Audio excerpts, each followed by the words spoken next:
দেশের আন্তর্জাতিক দ্বিতীয় চা নিলাম কেন্দ্রে চলতি মৌসুমের শেষ চা নিলাম সম্পন্ন হয়েছে। এতে ৩টি ব্রোকার্সের মাধ্যমে মোট ১,২২,১৩৭ কেজি চা নিলামের জন্য তোলা হয়েছে। বুধবার সকালে মৌলভীবাজারের শ্রীমঙ্গল শহরের খান টাওয়ারের ৩য় তলায় চা নিলামে বসে। এতে এনটিসি, রেহেনা চা বাগান, হামিদিয়া চা বাগান সহ পঞ্চগড়েরও কয়েকটি বাগানের চা তোলা হয়। নিলামে প্রতি কেজি চায়ের সর্বোচ্চ দাম ছিল লাক্কাতুরা চা বাগানের ইয়ং হাইসং টি ১৮৫০ টাকা। নিলামে ওঠা ৮০% চাই বিক্রি হয়েছে, যার আনুমানিক বাজার মূল্য ২.৫ কোটি টাকা। ২৪-২৫ চা নিলাম বর্ষ শ্রীমঙ্গল দেশের দ্বিতীয় নিলাম কেন্দ্রে এবছর প্রায় ২৫টি নিলাম আজকে সম্পূর্ণ হলো।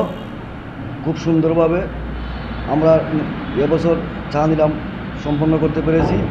আগামী ২৫-২৬ চা নিলাম বর্ষে শ্রীমঙ্গলে দেশের দ্বিতীয় নিলাম কেন্দ্রে প্রতি বুধবারে অর্থাৎ প্রতি মাসেই ৪টি নিলাম শ্রীমঙ্গলে অনুষ্ঠিত হবে।